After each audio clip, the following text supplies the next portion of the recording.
Hi,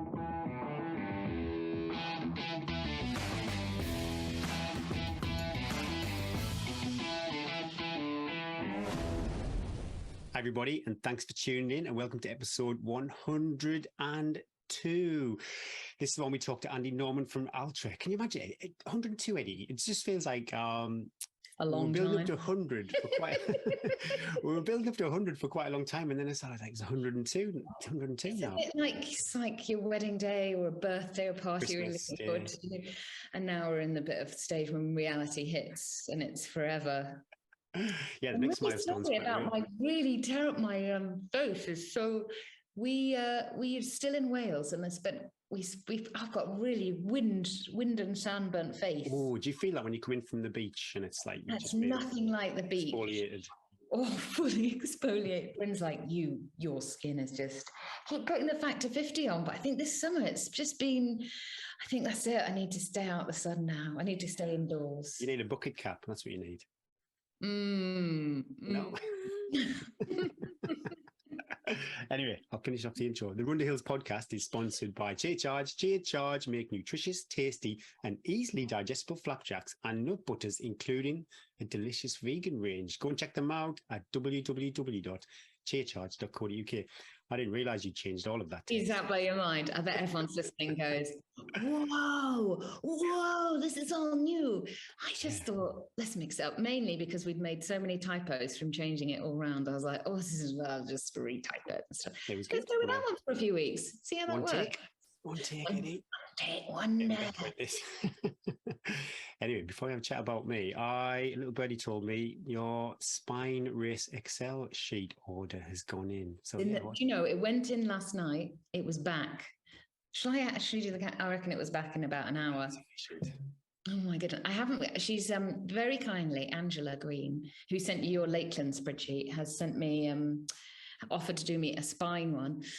So she's done it. It's in. I need an email. She's just sent it to me on Instagram, so I can't actually see the numbers. Whether it's like or my eyeballs have been blinded by the sea. But she's going to email it to me later, and I'm going to be able to work out one of the biggest. We were just talking about one of the biggest things is to work out. I'm not going to be worried about the timings at all, because all I'm going to be doing is following the arrow on my watch. But working out like rough how the longest sections and the calories I'm going to need, and etc. And I've actually also taken as we've extended our stay over in the UK for a few days, I ordered a few cheeky, it was so funny, I did Amazon order of the tiny little stove I wanted. Awesome. Yeah. It is literally the size of like a minstrel or a chocolate button. I'm using that analogy for you, Gary, because you need to get that straight away. Minstrel. Oh yeah. I know. So, and the cup that goes. You have to have the cup that goes on it. And what brand is it? Sorry, I love all this kind of stuff. I can't remember what the brand is. Something beginning with S. I should find out for you. I wanted to get another one, but they're not in stock, and I was starting to get a slight anxiety that I wanted to have my kind of kit all done, ready with my pack, really get my kit admin all like where everything is going to go in the bag. Because also I read a lot about checkpoint. You have to get, as you leave a checkpoint, they do kit check on you. Oh, wow. And I can imagine day 3-4, you're like, I've got to unpack all this bag. So I want to have everything in separate bags already sorted exactly.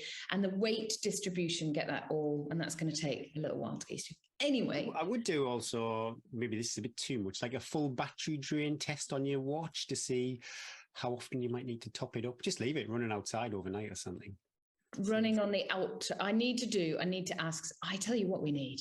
We need Garmin to come on, because I've been fiddling with my watch. There's so many different things you can do on it. It's blown my mind. Yeah. What is the best setting?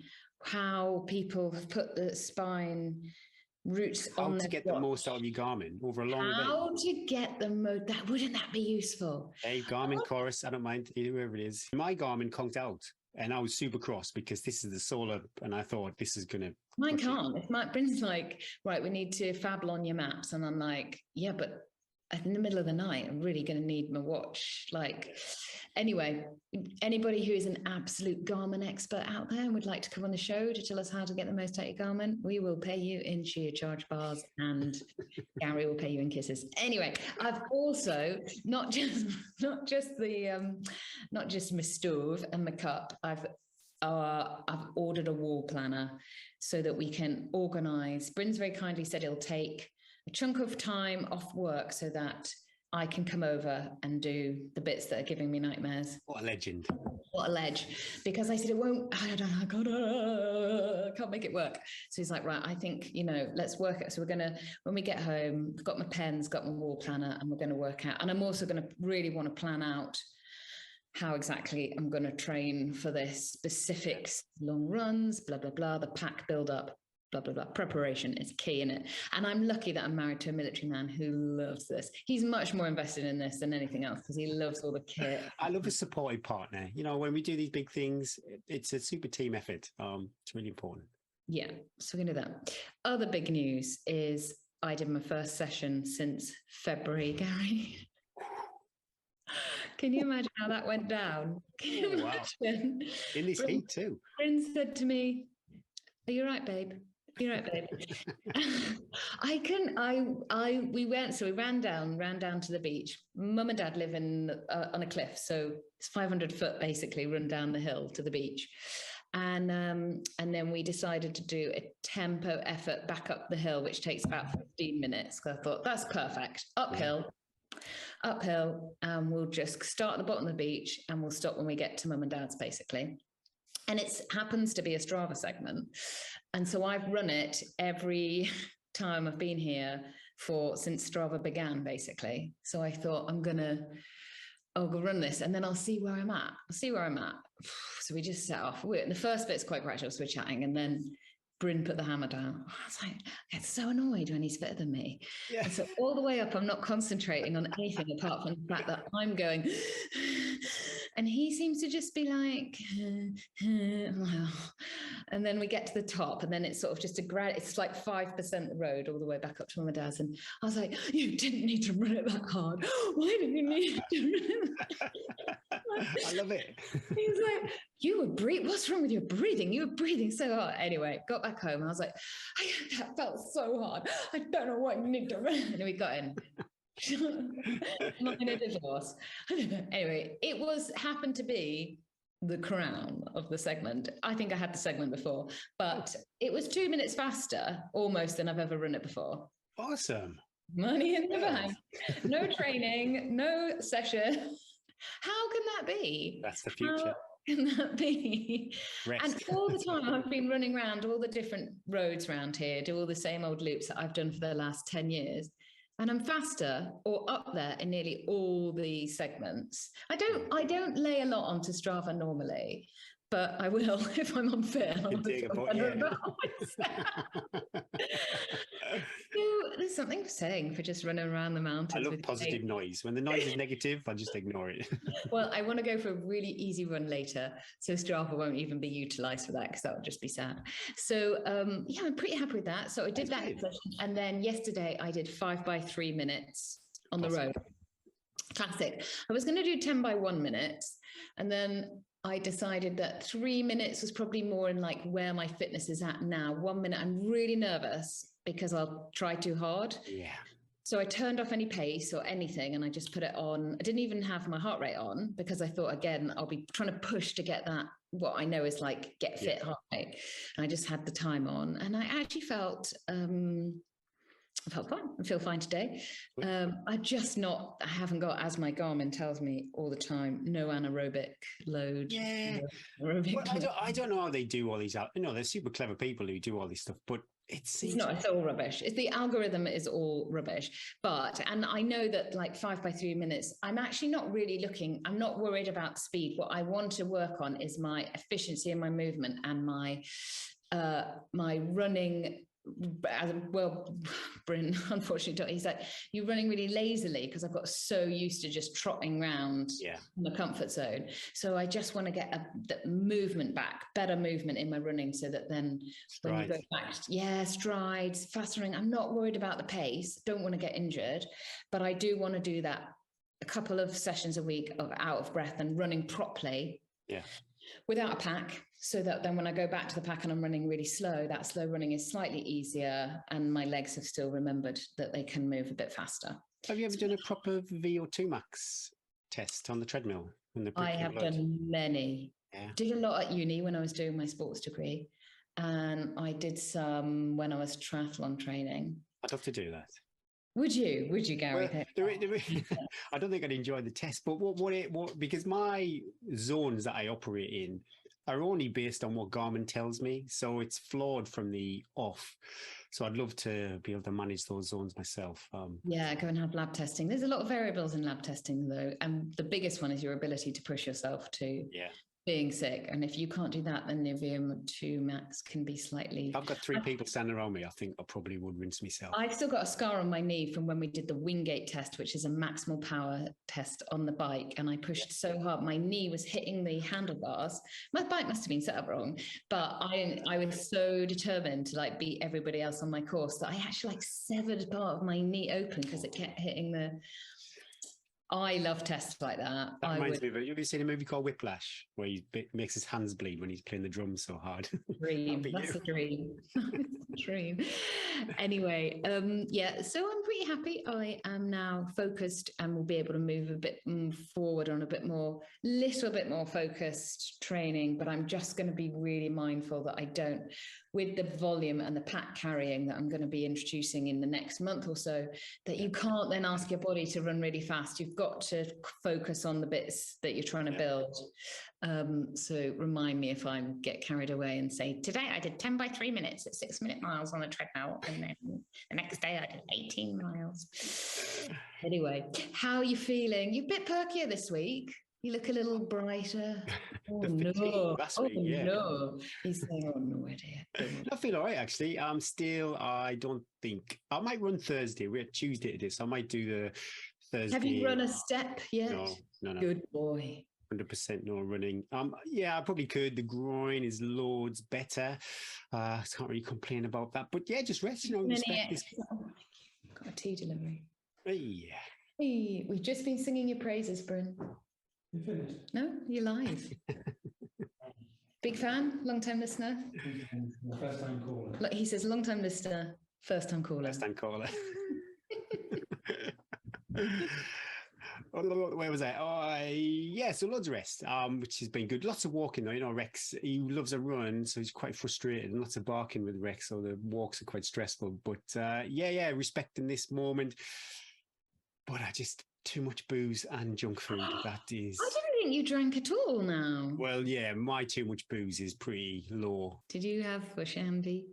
I had two. It's not even nice beer. I've been drinking like a couple of bottles of Budweiser. I'm so tight. They had a deal on at the Co-op. Some veggie sausages and 4 bottles of Budweiser. So I've been smashing Budweiser every night, veggie sausages. And donuts. Wow, I smashed. Oh my God. I had 4 donuts in one day. And I felt pretty rubbish. 4 donuts. God, the kids will be proud of that, Gary. Well, I just follow the science, just I don't leave anything to chance. You read up that groin injuries treated well with vegetables, jam and sugar. It's showing, it's working. Yeah. So, but I enjoy this time, but I do think I need to, before we've talked about this a few times, if you do something for a few weeks, that becomes a habit, but it's normally positive. I don't want to be eating junk and drinking beer for, say, more than 2 or 3 weeks. So I need to keep an eye on that. But also, I notice when I'm not running, again, I mentioned this in the past, when I'm not running, I don't think I need to shower as much. I'm pushing the envelope. What's the longest you've gone for? Oh, no, I don't want to overshare that. That's too much information. Is it crusty? Is what crusty? I should probably shower today. I think is. You I've even washed my hair before this. People are watching, Gary. They want a little bit of, I'm so sorry. Maybe we could blank your screen or just fuzz you out. My wife hasn't complained. The kids haven't complained. But That's yeah, it's like come close to you because you're surrounded by beer bottles and veggie sausages and donuts. like basically Homer Simpson. That's what I'm trying to model myself on at the moment. But yeah, I need to move out of that. Really entering you in a race before you know it. Let's get our Gary back. September the 1st. Yeah, that's the Lake 100. So is that the ballot? We should remind people that, shouldn't we? yeah, ballot is September. So yeah, I'll keep my eyes for that. But I just need to be, I don't want to get too cozy in this zone.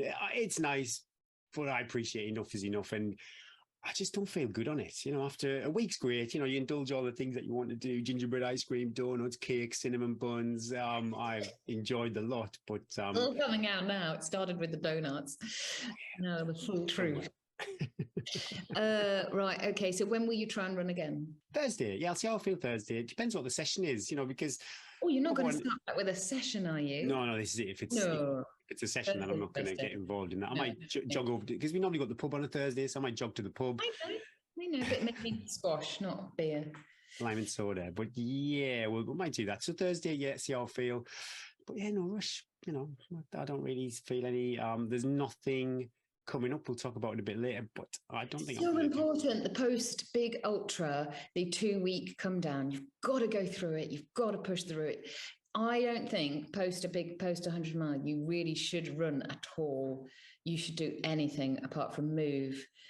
Nice, enjoyable movement.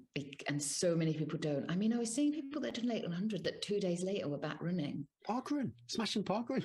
What in the holy name of hell is going on there? I couldn't move. One, you shouldn't be able to move, so you haven't worked hard enough. And even if you can move and you go, oh, I feel fine, it's a lie. Your body, it does depend, you know. I suppose if you done 100 mile, then yes, you would be sore. But if their goals were to complete, then their recovery is a lot different to somebody who. But your body is traumatized. The muscle damage, the tissue damage. Well, they would have had probably 2 nights of no sleep. Yeah, so no sleep. Really pushing the boundary. Like, why not rest? And I believe wiped out just one night. You were done. But that's good. You put yourself. How do I turn 26? Yeah, we need a whole podcast on that. Oh. I want to get you down to a 21. I think you need to employ a coach. Oh, Eddie, don't say that to me. Down to a 21. I mean, you might not Project 21. Project. Oh, stop it. I can see the t-shirts. Well, the guy who's the V50 winner, if I want to be... What's his name? Let's just stalk him on Strava and we'll copy his... Yeah, I've actually started following him on Strava and I was quite impressed by how little mileage he'd done in elevation. So it's not all about just running all the miles and climbing all the hills. And what's his name? Let me stalk him. Oh, goodness me. McNeil. Say it, because then he'll suddenly be like, I've got 100 new followers. What the hell? I can't remember his second name. You can go, he's second in the Lake 100, so it'll be quite easy to find who he is. But yeah, I did check his Power of 10 out and I checked out his Strava.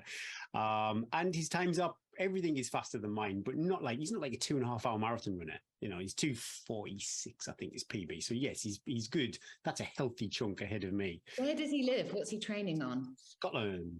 He's over in Scotland. I don't know. I think maybe moving the family to the Lake District is your first. But he's a serial Lake 100 finisher. So it's not like this is a one-off and he's not going to come back. And now he's tasted the V50 victory, second podium finish. We can scare him into submission. But the worry is, so I was quite conservative on my efforts to be this 24-hour pace. So I've got to hit, say, a seat weight, maybe 20 minutes faster. Well, not 20 minutes, sorry, maybe kind of 10, 15 minutes faster than what I did. Oh, Eddie, that's good. Can I tell you what you didn't do, though, which you could incorporate next year? We've heavily digressed now. We need to move on. But you didn't do any long runs at slight faster effort on that terrain, which I think is really good. Like going up and actually doing a longer training session with some 20-30 minutes at an effort, not a really hard effort, but just moving a bit faster on that terrain. You did loads, which I think was really good. You've got that, but you got that in the bank. I don't think you need to repeat that again. And the other thing I would probably do, because I'm quite a social runner, I'm excluding that. You've got to fill the bucket, and I agree that those big social runs have got to be a massive part of the training cycle. But I think, a handful of runs working a little bit harder on that terrain Yeah. would pay dividends. And I don't think I did big back-to-back days. Like I didn't No. do. So yeah, looking back, I think as well, like when you get more experience and you've got more, I don't really like big back-to-back days for non-experienced, for your like first, second ultra, because I think they can be really tiring and scary. But I think for you now, you could do like it in 2 days or something. Yeah. But even if you did say run from say Coniston to Buttermere, spent the night in the wide chair and then run back the next day, there's things like that which I did in the past. I didn't do this time. So yeah, lots of observations and things to shuffle and move around. But yeah, enough of that. Let's move on. So we have a chat about some results. Greener Miles Isaac T Trail Ultra for 2022. Some great looking prizes. I saw some teapots. Oh man, I love a mug and a proper prize. You know, teapot. Yeah. Charge products too on the table. So yeah, well done everybody. And Edward Davis took the win, 6 hours 35, and Laura Braunholtz, would you say 7:16? You typed it. I hate it on podcasts when the people act as if they've not even read it before, Gary. Come on, we prepare this script hours. I have. I have read it, but yeah, I'm not actually too sure how I should pronounce that. So apologies, Laura, if I got that wrong. And down in the south, we had the Centurion North Downs Way 100, won by Mark Lynch in 16 hours 52. It's cracking time on that course.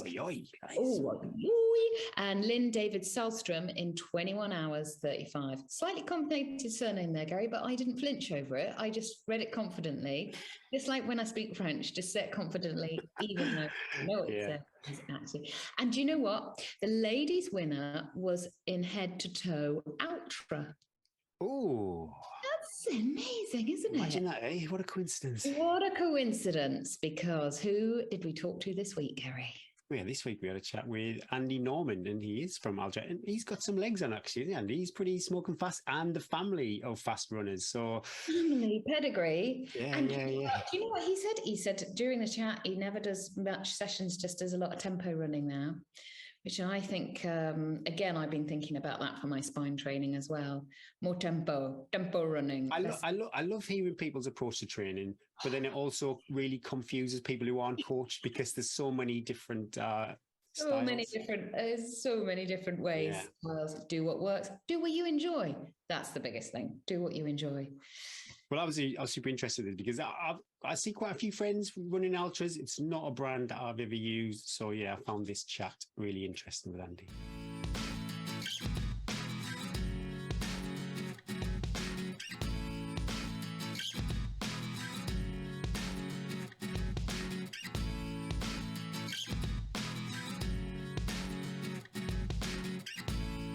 Today we've been lucky enough to be joined by Andy Norman. Andy is Ultras UK National Sales Manager. Hi Andy, where are you? What's the view from your window, and have you been for a run today? I am in Eccles, Monson Village actually, which is in Manchester. The view from my window is a housing estate, although I'm not far from the canal where I do a lot of my running along the Bridgewater Canal here in Manchester. And I have been out for a run this morning. I ran 5 miles. The first mile and a half was with the buggy to nursery with my daughter in there. And I will go out again this evening for a second run. Awesome. I did 5 miles this morning too, but I don't have to run with anyone in the buggy anymore. I don't actually think I can push any of mine in the buggy anymore. But I did see that is your buggy of choice the Out and About Nipper? Is it that one? That's correct. Yeah, the Out and About Nipper Sport. I really like it. I love it. I mean, I've got 3 kids and I ran with all of mine in the buggy to and from nurseries and schools. I did like 70% of my running with that buggy. When I saw your picture, I did get slight PTSD. Could you do a race with this buggy? Is it pretty good like that? Yeah, so I actually do park run every 2 weeks with the buggy, and I'm trying to win a park run with the buggy. I keep coming second and third in my local park runs. So what is you must have your eye on this. What's the park run buggy PB record? I'm not actually sure if there is a parkrun record. I might have had it myself. 2 weeks ago, I did 16:22, and I'm not Oh sure. my there's any goodness me. guess. So. I couldn't imagine moving my legs that fast. Yeah, I think I did a 19 something with the buggy, but oh my God, my butt and my hamstrings and the child's cheeks of like, I found it really funny that parkrun banned like dogs, you weren't allowed those like dogs, but you're allowed to push your small child at a very fast pace, taking everyone out. That's fun. Yeah, it's always fun. We had 5 minutes before the end a few weeks ago. We had Daddy, I Need a Wee.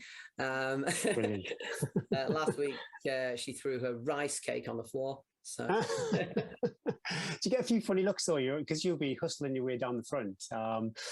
You're on the start, right at the front with your buggy. Yeah, I do. The last couple of times I've done it, it's been with my brother, and he's kind of, ran alongside me as well, which has been nice. Oh, they should have like a buggy smackdown. You should get the top 10 fastest parkrun buggies. That would be fun. Although I did once do a parkrun with another fast buggy runner, and we locked wheels at the start. So danger! I knew it was dangerous. Yeah, health and safety. And it's weird. You can't really use the brake, can you? I don't think I ever used the brake on mine because it's too abrupt.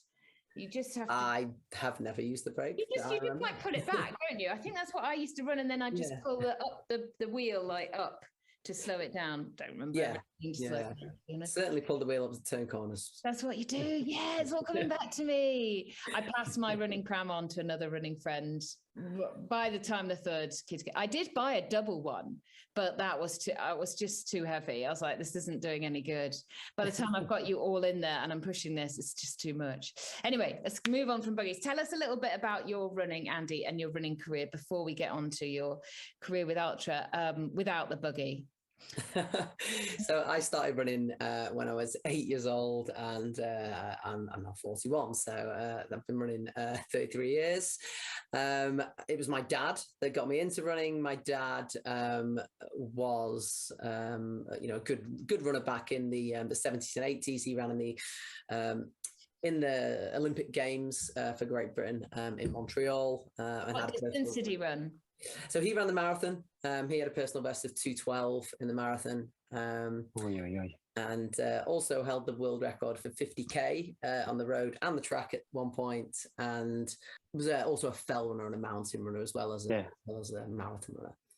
So he got both my brother and I into running at a very early age, and we've been running all our lives. We still run together now, myself and my brother. And my brother is faster.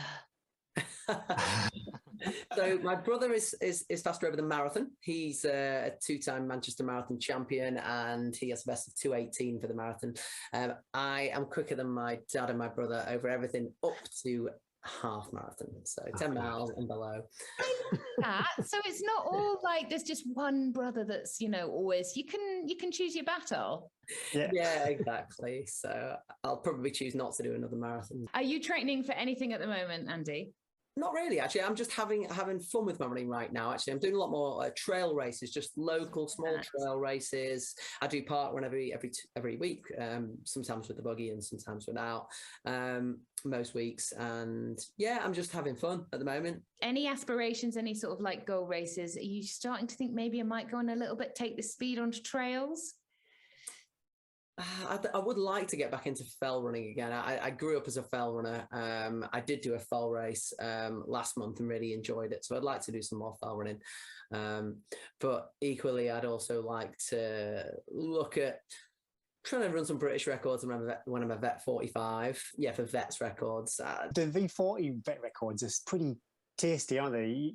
I'm 49, but when I turn 40, I just think, I might be able to do well age group wise, but no, the V40s were still crushing it. There are some very good V40s out there at the moment right now. I think last year I went to 6th on the all-time list for 5K with a 14:31, but there've been some low 14-minute clockings, and that might be just a little bit stretched too far these days. Yeah, it's a good lead into Ultra story, Andy. From what I understand, it's quite an interesting beginning, and I suppose probably quite humble, just two school friends. Is that correct? Yeah, that's right. So two school friends who then were working together out of a running shop in the USA in a place called Orem, Utah. And that's where the brand obviously was founded. So yeah, Brian Beckstead and Golden Harper. They were ultra runners, doing a lot of long distance races. And one particular race that Brian did was a 100-mile race, and he got to around 70 miles and was just in complete agony and was crying in pain with the foot problems that he was having. And we all, I guess, when we're running distances in particular, in the past, you heard so many runners talk about foot problems, whether it's just blisters, black toenails, all those common problems that you get. And they thought, why is it that we're getting these problems? Surely there's something, there's a common trait across running trainers here that are causing these problems. So they looked at all running trainers and they noticed that all running trainers had a pointed, narrow toe box, which wasn't shaped like the human foot. And they noticed that all running trainers had an offset, and usually that offset was around 12 millimeters differential from heel to forefoot. They thought, well, why is that? And looking into it, they found that actually it just was, really down to fashion. And, you look into it and you think, actually, you hear the stories and, it goes back to wealthy people on horses needing narrow pointed toes to actually fit into the stirrups. And then fashion obviously being higher on the heel than the forefoot. So what they wanted to do is just make things natural again. So they started out of this running shop in Orem, Utah. They took other brands' trainers and they started cutting a wedge out of the heel. Did it what they said at the time was zero dropping them to make them more natural, and then they'd adjust all the lacing to widen the forefoot. And they started having a lot less problems when they went out running. They were a lot. So they would do that to their own shoes. They'd literally their own pair of shoes, or would a customer come in and they'd modify a customer shoe? So at first they did it to their own shoes, and then they told their friends, and then they did it for some friends. And then it was almost like this dirty secret that they did it out of this store in Orem, Utah, and that, you could go in and you could get your shoes modified, and they'd charge you an extra $20, for having that done. And they would glue them back together in a toaster oven. They'd heat the toaster oven up to 275 degrees, and they'd glue them back together after cutting the wedge out of the heel. And the demands came so high that they ended up having to send these shoes to the local cobbler to do. And he ended up doing around 1,000 pairs of these shoes. Oh my goodness. We're really onto something here. Yeah. So they took the idea to the brands, all of the big brands, and the brands at the time just thought, well, it's not what we believe in. It's not what we've ever done before. And no, they turned them away. So they decided to go their own way and do it themselves. Brian Beckstead, his dad,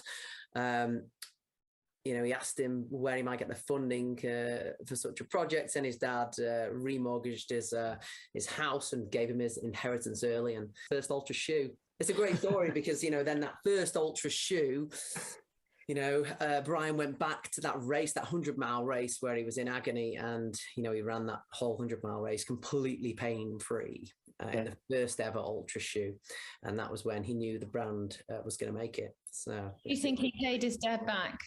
Now, do you think? That was his inheritance, wasn't it? Free Ultras for life, Dad. I'm not paying.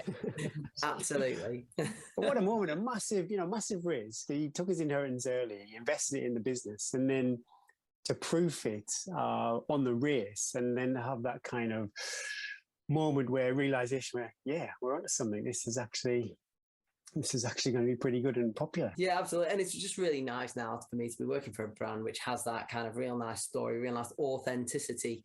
Because, what other brands can say, they started out of a stock room of a running store. It's a great poster.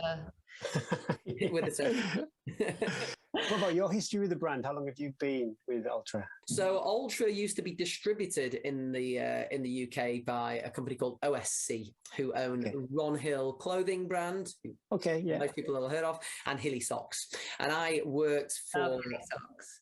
Yeah, they're good. Yeah, they are great socks, Hilly, and I still wear them obviously all the time.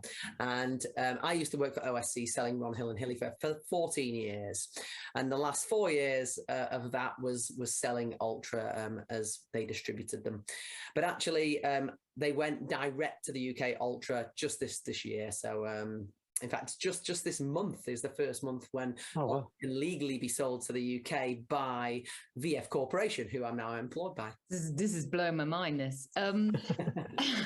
So can you tell us a little bit about, because I would have to say like, Ultra trainers are a personal choice. I don't know a ton about them. I've never worn them. Gary's never worn them either, but I kind of know the big two, what you could talk, the types, the Lone Peak and the Mont Blanc. Can you tell us a little bit, educate us a little bit about them? My biggest fear is when I hear zero drop.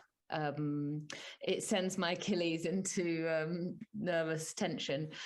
Can you tell us a little bit about the shoes first, and then we can maybe ask some specific questions? Yeah, so I guess we've moved away from the term zero drop because I feel like it wasn't very consumer friendly and it perhaps alienated some people. Whereas really, what we use now is a term balanced cushioning. So we're just simply saying that our shoes are the same amount of cushioning on the heel as they are on the forefoot. And that takes away any connotations of us being minimalist, which zero drop seemed to tell people we're minimalist. Now we are far from being minimalist. Okay. We have, shoes in our range that are 33 mils of cushioning in the heel and forefoot. They're the equivalent of a Hoka, but with no offset.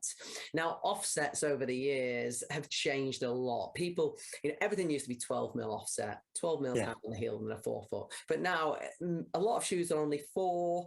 There's some other zero drop shoes out there from other brands, balanced as we would say. So, it's something that people don't seem to think of as much anymore. Now, if you're a new runner, if you're someone that perhaps only runs twice a week, then really there is no transition to think about because you're probably walking around the house in bare feet all day anyway, or you're at work perhaps in flat-soled shoes. So there is no transition to think of. If you're a seasoned runner, if you're someone that runs 60 miles every week and you have done for many, many years, and that's been in 12 mil offset, then there will need to be a transition because over time, your calf muscles will have shortened to the fact that you've been wearing shoes that are higher on the heel than they are on the forefoot. The extreme of that is if you were a woman wearing high heels all the time, now that really shortens the calf muscles and isn't natural. So yeah, it really depends on sort of, how long you've been running, how much running you do, as to if there's going to be a transition. I like to have a mix. I think if I looked at my shoe range, there is some, I suppose, the Innovates, the G270s, the Trail Flies. They're this zero drop, but then some of the others say Nike Vaporflies, they're quite stacked. Yeah, absolutely. So for yourself, there might not be much of a transition at all, if any. And the easiest way to transition into Ultra is with a higher stack shoe. So you wouldn't go with something that was minimal. You would go with something that was max cushion to begin with, and that's the easiest way. And very much the trend in the marketplace right now is towards things that have more and more cushioning and feel softer and softer. That's where all brands seem to be doing best at the moment. When people do go into Ultra, the first thing they feel is, wow, this incredible comfort in the toe box. This foot-shaped toe box, which it's a misconception if people say we're a wide brand, because in fact our heel and midfoot are no wider than any other brand. It's simply that we have a toe box which is shaped like the human foot, which makes sense and allows the feet and toes to splay like they should do naturally. And when you experience that, you're like, wow, and you tend not to go back. So we have Ultra actually have the highest brand loyalty rating of any brand. A study was recently done that suggested that 74% of people that bought an Ultra, their next pair they would buy was an Ultra. Do Ultra change? This is one of my big bugbears before I ask about your specific shoe, is that I find a shoe I love and then within 6 months, the company totally changed the style of the shoe and you're lost again. What is Ultra's sort of? I have a feeling, I'm hoping I know the answer to this. That there's no big changes, but because presumably from their sort of philosophy, there's not a lot you can change apart from the actual probably makeup of the shoe changes as sort of the composite materials changes and things like that. Yeah, I mean, it does depend by style and by feedback we're getting from the marketplace. So if we feel that certain styles need to change, then there will be changes made. Like all brands, we've had, the odd model that's had something that needs to be changed. The Torren, which is one of our, which is actually our best-selling road shoe, had, just needed the tongue changing recently. The tongue was quite harsh, so we needed to go to a more padded tongue. But it's usually small tweaks that are made. We like to think it's nothing too major, and certainly our Lone Peak, which is our best-selling shoe, our trail shoe, has had a very minimal changes over the years. But like all brands, we're always trying to change for the better, and shoes are evolving. So we like to make sure that we're using the most up-to-date fit, feel fabrics and design features. Can you tell us a little bit about, if people are looking up Ultras, which I always find, like, I'm a busy mum, I don't have a ton of time or really a ton of interest to read a lot of background story about, just tell me which one I should wear, basically. Can you tell me a little bit about the Lone Peak and the Mont Blanc, which we kind of think are the two that most of our listeners would be looking at if they're looking to try out the Ultra range? Can you tell us a little bit about those, maybe the differences a bit about them, when people would wear them, that sort of thing? So Ultra are very, very strong on trail running, and the Lone Peak is our best-selling shoe. It's a trail shoe, and the Lone Peak is actually the number one selling trail shoe on the US market. Full stop. It's the number two would be the at the moment would be the Hoka Speedgoat, and the Ultra Lone Peak would be number one on the US market. Now in the UK, we're a little bit further behind that, but certainly the Lone Peak is just a fantastic trail shoe. It's just a great all-round shoe. The fit on it is our original fit. So we do have three different fits: the original fit, the standard fit, and the slim fit. And the original fit is the Lone Peak and the Olympus, two of our best-selling trail shoes, are in that fit. So that's the widest fit. Now the standard fit and then the narrow fit are just narrower and then narrower again throughout the whole length of the shoe. The Lone Peak is just a great all-rounder. It has 25 millimeters of stack height, as we call it. So that's just basically cushioning, 25 millimeters, and it's got a fantastic grip. It's our own compound. We call it Max Track. It's great sticky rubber outsole with around 4.5 millimeter lug depth of grip. It's just one of the most comfortable shoes you will wear in your life. It's a fantastic shoe with a great ripstop upper fabric. And yeah, we have. There it is. Yeah, it is super popular. So this is my Lone Peak. It's just I can smell it. I've run a few times in this. What's the weight of that shoe, if you know off the top of your head? Oh, off the top of my head, I think that the Lone Peak is around 316 grams. Okay. In a men's size and a half. I know some of them off the top of my head, and I know this one off the top of my head, which is the Mont Blanc. Because what's the Mont Blanc weigh, Andy? Tell us that.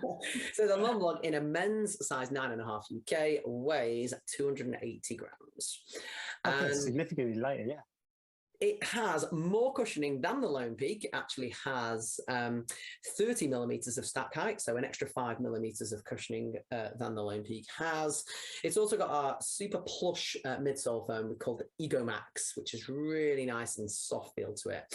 Where the Mont Blanc differs to the Lone Peak and why it's lighter is because it uses a very, very lightweight upper, but also it's got a Vibram Mega Grip light base outsole.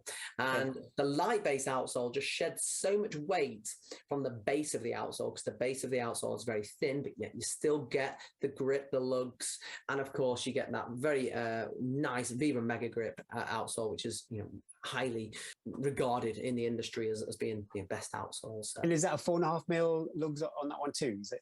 No, the lugs are slightly smaller. They are smaller lugs that are more spaced out. The whole idea of the Mont Blanc is that it is great as a fast trail running shoe. So if you're racing an ultra, if you're racing something like the Ultra Trail de Mont Blanc, of course, this is the shoe to wear. Yeah. It's super light, yet well cushioned with fantastic grip. I'm just trying to visualize. I've got the Lakeland 100 coming up. Some of our listeners will be thinking about footwear choices ahead of these kind of typical races. Yeah, out of the two, I suppose, initially I would think, the Mont Blanc would be better maybe for the Lakeland 100, but then if it's a wet day, I think I maybe would like that extra little bit of lug depth. If I was racing dry summer races, particularly European races like the UTMB, I'd definitely be in the Mont Blanc. I've been doing a lot of my trail running in the Mont Blanc. However, in the UK, if you're racing things like the Lakeland 100, I would opt for a Lone Peak or actually an Olympus. Now, the Olympus is that... Don't throw that one in there for him now.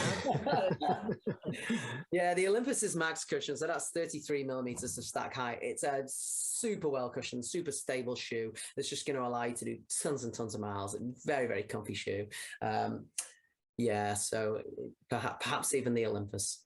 I do like the sound of cushioned shoes, Eddie. The older I get, the more cushioned. I would never, in my beginning of my ultra trail career, I'd have been like the light. I used to race on the trail in a Saucony Convana, which was like had no grip, nothing. I didn't care though. I was like, I just need a really fast shoe. Run 50 miles in that, no problem. Now I'd probably last about 5K in it and break my shins. Yeah. And back in the early 2000s, when I was racing on European mountain running scene, I would have been racing in the lightest racing flats that I could get hold of. But obviously that market's changed now, and you can have super light yet have incredibly well cushioned racing flats with carbon plates. And shoes have just got generally lighter over the years. And people have realized that they need the cushioning to protect the muscles. And I would never be able to race in the thin racing flats I used to race in when I was young now. I don't think I even have any now. I think if I put them on and just, I'd love it for about 200 meters. What sort of price are we looking at? Sort of rough retail price of the Mont Blanc and the Lone Peak, Andy? So the Lone Peak comes in at £130 in the UK. And the Mont Blanc is 165, being our premium race model. The Mont Blanc also comes in a BOA version with BOA dials that's 185 as well. What's a BOA version? Should I know what that is? Tricky lacing system, isn't it? Yeah, if you can imagine, if you have ever worn like cycle shoes with dials that you can circular dials that you can twist to tighten up the fit of the shoe, that's what a BOA dial basically is, and you have that in a shoe, and it's just great for the fit around the heel, around the midfoot. You can even twist those dials when you get to the top of the hill just to kind of tighten up before the descent. It's just a great concept, the BOA dials, and that's new actually. Oh, the BOA! I've got. I have the same on my Randonnée ski boots, the little dial, and as I tip my skis downhill, I tighten it as far as I can go. Please hold my boot in. Please keep me alive. What you like with shoe maintenance? Any shoe maintenance tips, Andy? We had the Innovate guys on, and after that chat, I've been rinsing my shoes off every time I've done a trail run. Anything that we should do to make our shoes last a bit longer? Yeah, I actually do clean my shoes after every trail run, and after every particularly. You were a classy athlete. Yeah, I mean, you certainly don't want to be racing, particularly with these nice bright coral orange colours. You don't want to be racing with them all dirty. Oh yeah. Let's talk a little bit about sort of the foray into carbon maybe road shoes, and now we've seen this season the sort of introduction of carbon trail shoes. What is the sort of carbon range of Altra available at the moment? So we have our Vanish Carbon road racing shoe, which is 206 grams in weight in a men's size 9.5 UK. The stack height on those is 33 millimeters on the heel and on the forefoot. So Yeah, in terms of weight, in terms of cushioning, it's very similar to a lot of the other carbon race shoes out there. Of course, the main difference is that this is 33 mils on the heel and on the forefoot, so you're getting that extra forefoot cushioning, and you're getting that nice balanced, balanced cushioning as we call it, and of course, most importantly, you're getting a foot-shaped toe box. Now, I put some of my other carbon shoes that I've worn previously before I transitioned to Ultra back on now, and they just feel like they're strangling my forefoot. I cannot wear them. So for me, it's the comfort of these. They are just so comfortable, and the performance is as good as anything else out there, if not better. The foam is brilliant, feels super springy, and the carbon plate is just in the forefoot. It's shaped like a fork. So if we had a rigid carbon plate like some of the brands, it would go against everything that we believe as a brand. So the carbon plate is shaped like a fork, which then allows a little bit more flex on landing, but still gives you the same propulsion. What's the sizing like? Because sometimes when you're changing brands, you're not sure about if the size that you wear in a certain brand is the same. Do they sort of size up big or small? What's the general guideline? I feel that Ultra size up are very standard. I think again, it's a misconception that people think they're going to have to go down a size just because you've got that extra room in the forefoot, but it is very standard. I would say that if you're 7.5 in a Nike, you'd be 7.5 UK in an Ultra, which is what I am. And does it fit unisex too? Because sometimes because my feet are so small, I have to buy ladies' shoes. Would they be a bit more, snug on my foot?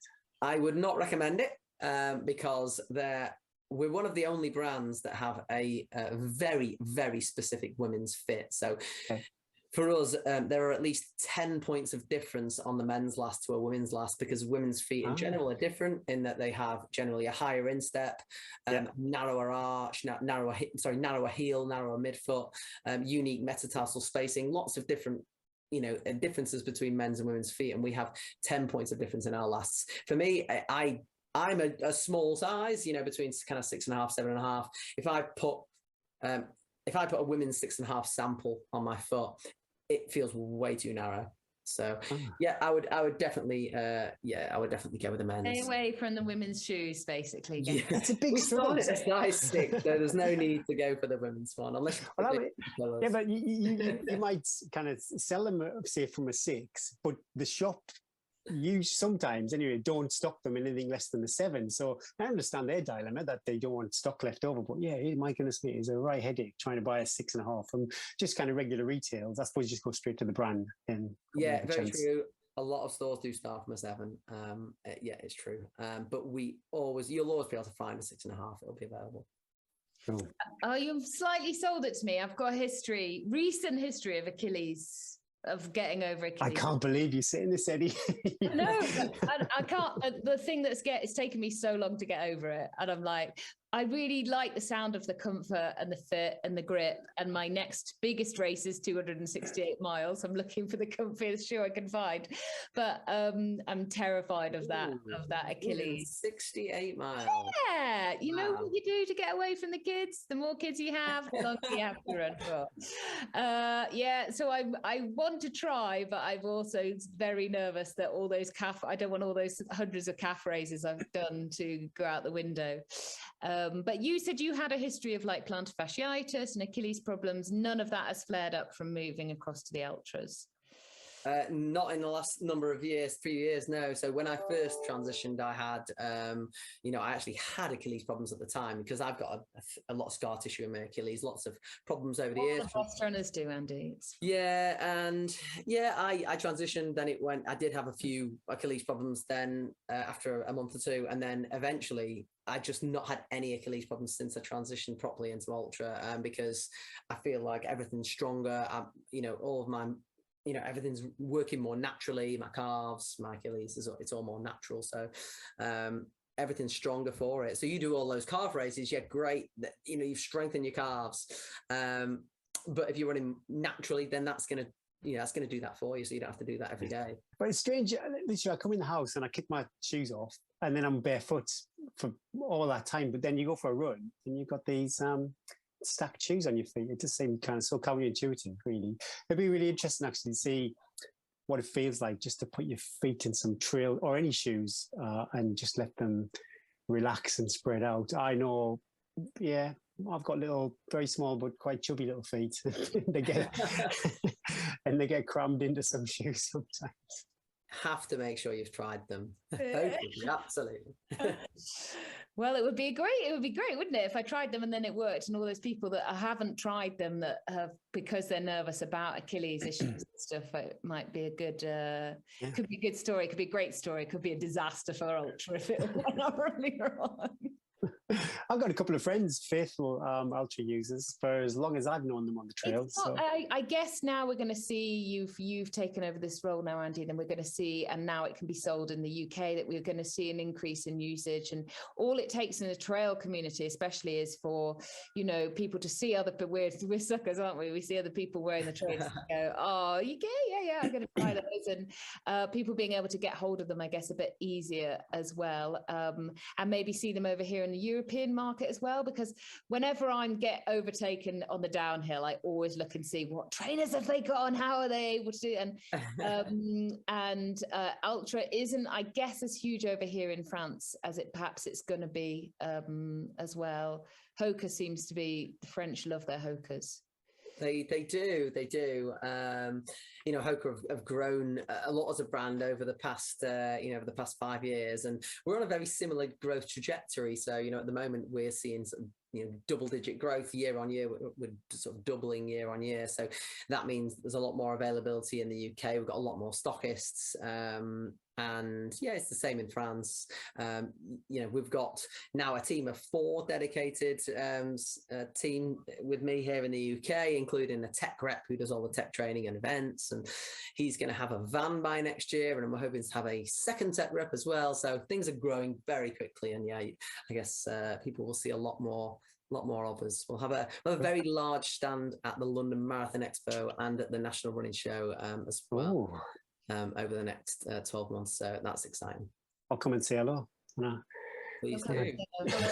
Hello, I'm Gary from the podcast. Guy from the podcast. I have noticed, actually, I'm not too sure if it's the algorithms, but my social media, definitely there seems to be more of a presence from Ultra over the past, maybe it coincided with the Vanish Carbon being released, but yeah, very much more aware of them on the social media side of things. That's doing a good job there. And yeah, that Vanish Carbon, I do love a carbon shoe, Eddie. Could that go in the Arsenal? London Marathon. There's always room in the locker. Oh my goodness! I'm in such big trouble. I've got so many shoes. It's not good. Yeah, I'll get a few. Cool. Well, thanks for your time today. Should we do the quick 5, Eddie? Anything else you want to say? No, I'm just going to change the last. Oh. Just chat amongst yourselves for a second. Yeah, well, thanks for your time. But every guest, we ask, is it every guest, Eddie? I'm not too sure if we missed anybody from this, but we ask 5 quick questions just to end the show. These are probably the deepest questions you've ever been asked in your life. So, yeah, prepare yourself. It's not like Piers Morgan. We don't aim to make you cry. It's not that kind of interview. But yeah, first one is, you just about head out of the house for your buggy run. What would be your go-to Ultra shoe of choice? My personal favourite shoe is the Rivera. Oh, we've mentioned that one. No, it's a road shoe, and I do most of my running on the road, and that's just the shoe that I find the best for me. I love the names of the Ultra shoes. Yeah, Rivera. Just going to put on Riveras and head out. Is there a meaning behind the Ultra? Is there a reason why you came to that name? Yeah, Ultra is a play on the Latin word altera, which means to mend or fix something that's broken. Oh. And the trail shoes, a lot of the trail shoes are actually all named after, originally they were all named after mountains in Utah. So Mount Lone Peak, Mount Timp, Mount Olympus, etc. And then obviously Mont Blanc named after Mont Blanc. I'm glad I asked that question already. That's good. Right. Do you prefer a speed session or your weekend long run? Neither. I like a tempo run. I don't do much speed work. I'm a big advocate of doing a lot of tempo running, particularly at my age. Yeah, Yeah, I'm always interested. How would your week break down? Then would you say do a tempo run, a long run? Would that be pretty much it for your quality sessions, or would you squeeze something else in there? Yeah, I'll always try and do. Usually, just my week consists of a tempo run midweek and some type of race, probably just a park run at the weekend. I do a long run on Sunday, but at the moment it's not too long because No need. it's 14, 15 miles usually. Yeah, that's long enough. Long enough. You've got your big bag of chips. Do you squeeze mayo or ketchup on them? Or neither? I would put ketchup on chips. And my daughter is addicted to chips with ketchup. She loves it. Do you like a ketchup? My kids go ketchup mayonnaise. It's disgusting. It's a Oh, definitely not both. Oh, wow. Let's make the cocktail. Ooh. I mean, I like them separately, but not together. You never know till you try, just like the ultra Never know. shoot. Don't judge until you try. However, I'm northern, so really I should be doing gravy. Yeah, gravy, brown sauce. Oh, yeah, gravy and chips. Oh, yeah. That's my lunch sorted, that is. Okay, right. You've got a golden ticket to any concert in the world. Who would you go and see? I would see Oasis. Oh, excellent choice. They'd have to get back together, though, wouldn't they? They would. That's a good point. Yeah. Randy. we can live in hope. I saw, we're talking about, Eddie and I were talking about, I've been to Glastonbury. Don't share that. Danny Yeah, I doesn't went a bit know too. that about- But I saw Oasis when they were at Glastonbury in the afternoon, so they weren't even, they were still popular. They did definitely maybe, so that was out. But it was just like, oh yeah, Oasis, they're going to be quite good. And then literally about 6 months later, they were like top of the world as far as pop music's concerned. That was a pretty good day. Yeah, run on one type of terrain for the rest of your life. Would it be road or trail? Oof, that's a tough We question. told 'cause- you. We told you, Deep. Yeah, you do. Ask. That is hard, Eddie. I know, but he's capable. He's educated. I'd say it would be probably trail, even though I don't run on trail that often because I love running on trails. It's just that I race on the roads. So. Yeah, I Yeah. think you need to say trail. Imagine if you're never going to go on trail again. Oh yeah, yeah. It's just That's life that wouldn't be time. the same. You have to stop looking at your average pace on Strava. The gap. No, I am obsessed with that. I am terrible for it. I've had to turn Strava off, Gary. I've turned it off because it's not good coming back from an injury. And it keeps saying you are 3 minutes slower on this. You need this You need a segment." dog on a harness. That will ruin your average pace.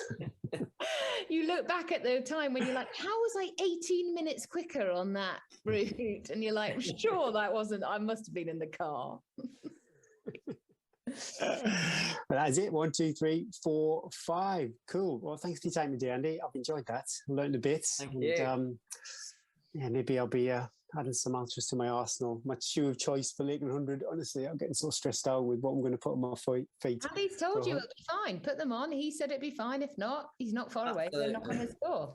I do like look at them on blogs, actually. I think they would be really nice over that kind of distance. But if it's rained at all, there's not much of it, but there's some parts of that course I would want a bit more grip on. Yeah, And you can't. Lone Peak. Lone Peak. Let's do it. Cannot go wrong with a Lone Peak. Thank you so much for spending time with us on the podcast. Yeah, thanks so much. Thank you. Thanks. Take care. Bye bye.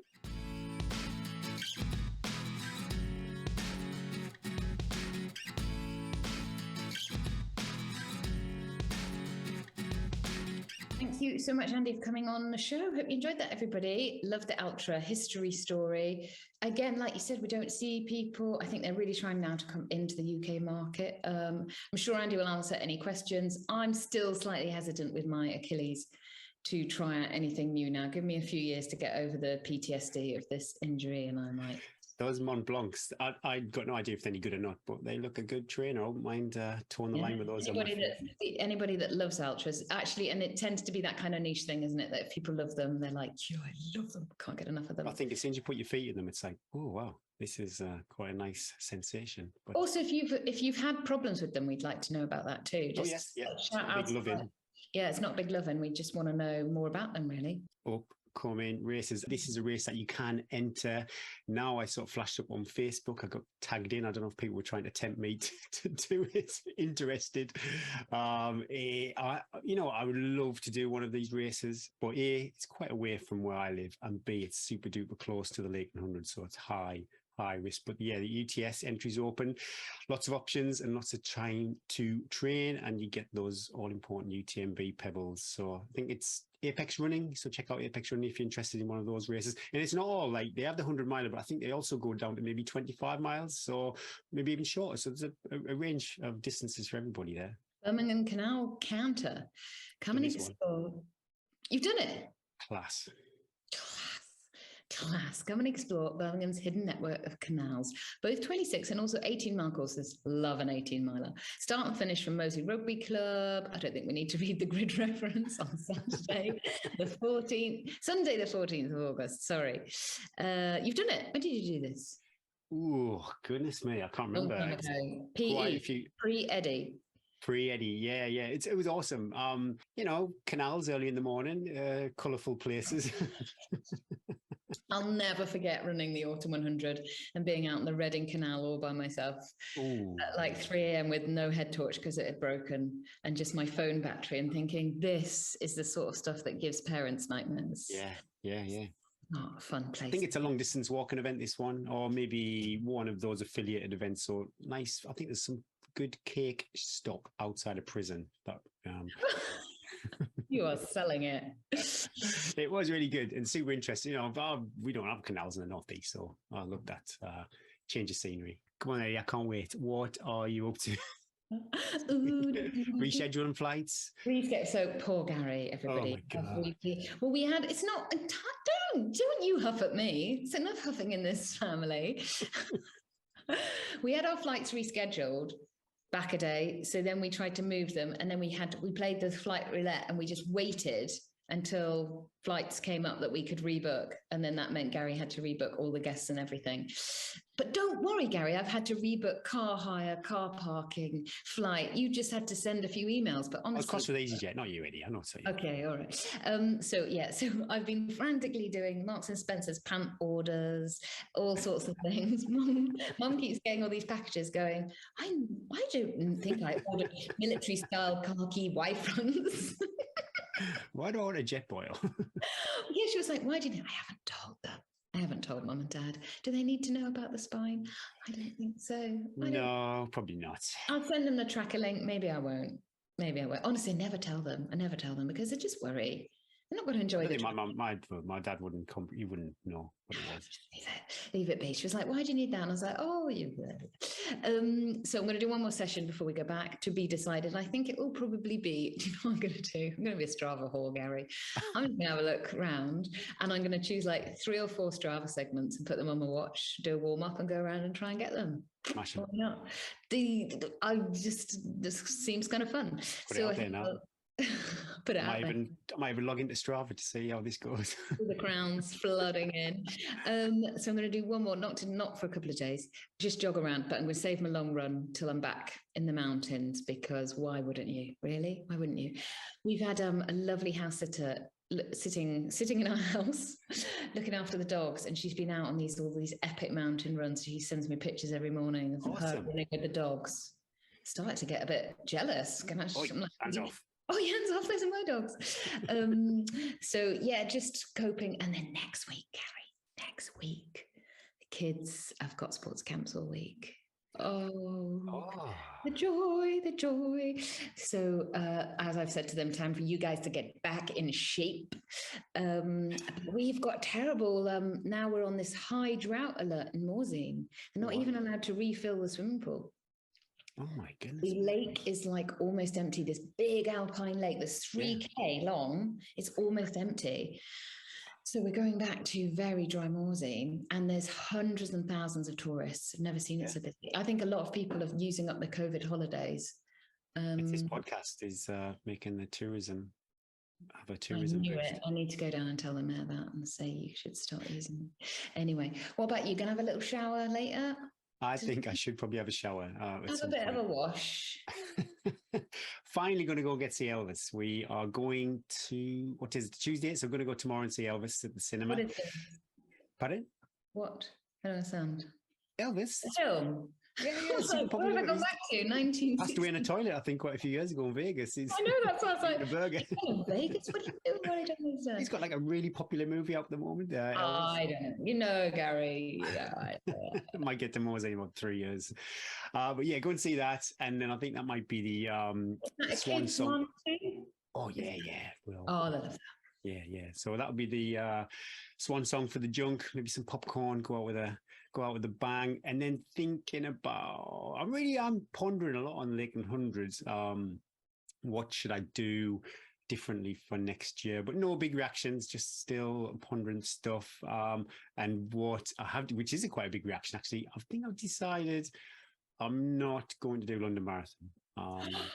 You're just telling me this now as we are closing the podcast. Yeah. Well, it's quite close to what I've just done. Yeah, it's actually not that far. We get a bit sucked in by August, don't we? And then we're like, oh, actually, when you actually got back to training, you'd probably have like 4 or 5 weeks. Yeah, there's a couple of things. So I'd say it's pretty close. B, I do love it, but it's not a social event for me anymore because of the Good for Age. I usually end up just traveling on my own. Previously, I've gone with friends and that's been good. So it doesn't have that same kind of draw socially.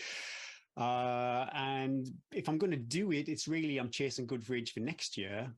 So there's quite a lot of pressure on the run. So I'm thinking maybe I can just do without that mentally and physically. And fortunately, I've not booked the train and I have booked the accommodation, but I can't cancel that. It's only the entry, which is gone annoyingly. You can't defer Good for Age, so I can't even roll that over to 2023 if I decided I wanted to. It's gone. So I'm just getting my head around this different season in my life and trying not to be too greedy. So yeah, a lot of that, spinning around what I'm going to do next year, which races, probably a lot less, and maybe then spend that time on the Lakeland 100 course. I will do the Old County Tops because Neil and I love our little team effort on that, and it's the first year we're in the 100 combined age category. So although we, judging by previous times, we're not going to win that, but it'd be quite good. Maybe if I'm 22 hour shape, Gary, then maybe we will have a chance. 21, Project 21. Oh goodness me! You are the coach. I just don't think you're 26 to 20. That's 5 hours. That's enormous. If you're talking 30 minutes, maybe. I'll give you full coaching. We'll get at least 15 minutes of time, Gary. No problem. Money well spent. But yeah, just it's not sitting well with me because I enjoy the roads. I really do like that. And if it was a bit more of a social occasion, I think I wouldn't kick London a touch. But yeah, maybe spend the energy elsewhere. So yeah, that's me. Talking about spending energy, now would be a good time to introduce perhaps our new concept of the podcast. Yes, it's quite popular with we are content creators, Eddie. I think that's safe to say. And we do. Oh, goodness me! So if you add it up, it's roughly about an hour and a half a show. So there you go. That's kind of 6 hours a month of content. But we're going to do a Patreon launch. It's quite a soft launch. I think that's safe to say. We've thought about a soft launch? People always do that, like when they open like restaurants and stuff. Well, it's been live for weeks. It's like doing soft bread rolls or. I think it's when you're trying to manage your aspirations for Patreon. We've been soft launching this podcast for years.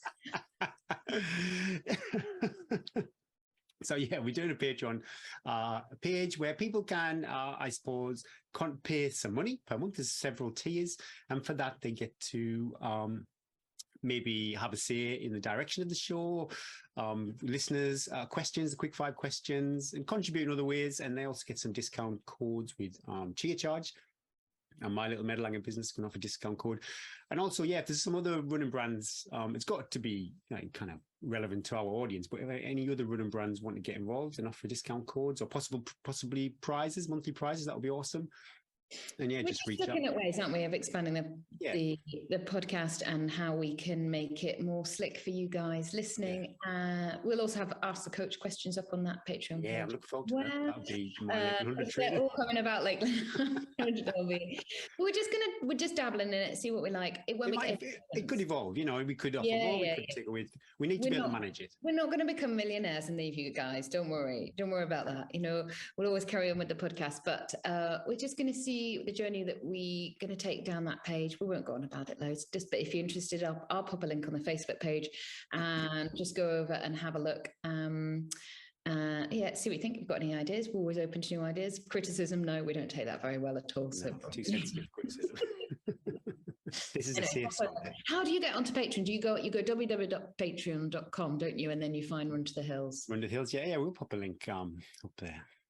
Who needs Patreon, Gary, anyway, when we get reviews like we do? I do love a 5-star review. Who should we read Tim's? Tim892. Yeah, go for Oh it. gosh, he starts this. Can I read this? Because I want to do the yes. What the hell? 5 stars. And then in full capital letters, oh my God. I don't think he's American. How have I only just found your podcast? I know. I've listened to the last 10 in just a few days and I'm totally hooked. Oh dear Lord, Tim, you need to get out more. Start at the beginning and do them all because there's so much good content in them. Thank you. Keep up the amazing work, guys. Thanks, Tim. I hope you're still listening and enjoying the podcast. Yes. Thanks, Tim. It's like we could write reviews, couldn't we? We could write our own reviews and pretend we're other people.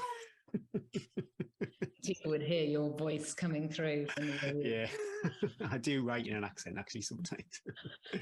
Awesome. Well, thanks very much, Tim. And there was a few more 5-star reviews, so we're just going to filter those through too. But yeah, thanks to everybody who takes the time to A, listen, and B, leave a review. Thanks everybody so much for listening to episode 102. Thank you to Cheer Charge for continuing to support the show, sending buzz to guest competition winners, and keeping Gary and I fueled in our adventures.